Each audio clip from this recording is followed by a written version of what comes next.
শুরু থেকেই ঢাকা করাচি রুট ঘিরে বাংলাদেশ পাকিস্তানের এয়ারলাইন্সগুলোর ছিল বাড়তি আগ্রহ।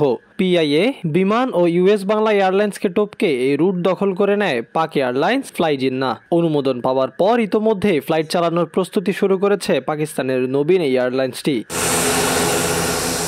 তবে ঢাকা করাচি রুট ঘিরে এবার চাপে পড়েছে ফ্লাই জিন্নাহ।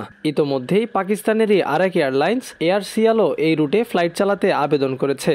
এয়ারসিয়ালের আবেদনটি পর্যালোচনা করছে পররাষ্ট্র মন্ত্রণালয়। সব ঠিক থাকলে এই এয়ারলাইন্সটিও পেতে পারে ঢাকা করাচি রুটে ফ্লাইট চালানোর অনুমোদন। তারা আমাদের কাছ থেকে অনুমতি চেয়েছে এবং সেই অনুমতিটা আমরা দিয়েছি। পরবর্তীতে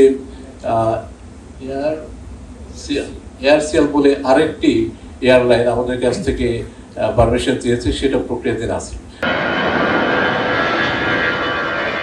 পাকিস্তানের ল্যাক্সন গ্রুপ ও আরব আমিরাতের এয়ার আরাবিয়ার যৌথ মালিকানার এয়ারলাইন্স ফ্লাই জিন্নাহ 2021 সালে যাত্রা শুরু করলেও মাত্র 4 বছরেই নিজেদের সক্ষমতার প্রমাণ দিয়েছে তারা। 6টি উড়োজাহাজ নিয়ে এয়ারলাইন্সটি বর্তমানে 11টি আন্তর্জাতিক রুটে ফ্লাইট পরিচালনা করছে। ঢাকা করাচি হবে তাদের 12 নম্বর রুট। তবে 6টি উড়োজাহাজ নিয়ে দেশে বিদেশে মোট 12টি রুটে ফ্লাইট চালাতে হিমশিম খেতে হতে পারে বলে ফ্লাই জিন্নাহ বহরে নতুন বিমান যোগ করতে চায়। সেটিকেই সুযোগ হিসেবে নিয়েছে এয়ারসিয়াল। অনুমোদন পেলে মাত্র 2 মাসেই ঢাকা করাচি রুট শুরু করতে পারবে বলেও সিভিল এভিয়েশনকে জানিয়েছে তারা।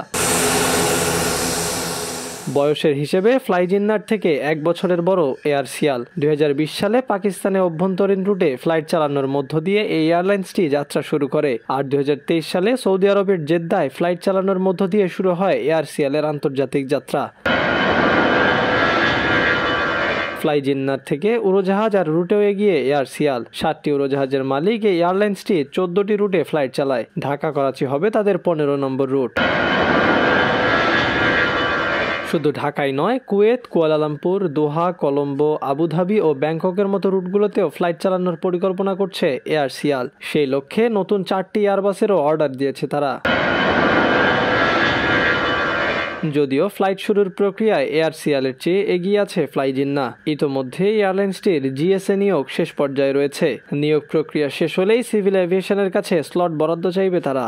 জানা যায় শুরুতে সপ্তাহে 3টি করে ফ্লাইট চলবে এই রুটে। পরে অবস্থা বুঝে ফ্লাইট বাড়ানোর পরিকল্পনা আছে ফ্লাই জিন্নাহর। আর এয়ারসিয়াল অনুমোদন পেলে জমজমাট হয়ে উঠবে ঢাকা করাচি রুট। দুটি এয়ারলাইন্সের প্রতিযোগিতায় ভাড়াও কমে আসবে, বাড়বে সেবার মানও। এবার দেখার বিষয় ফ্লাই জিন্নাহ নাকি এয়ারসিয়াল, কে শুরু করবে ঢাকা করাচি সরাসরি ফ্লাইট।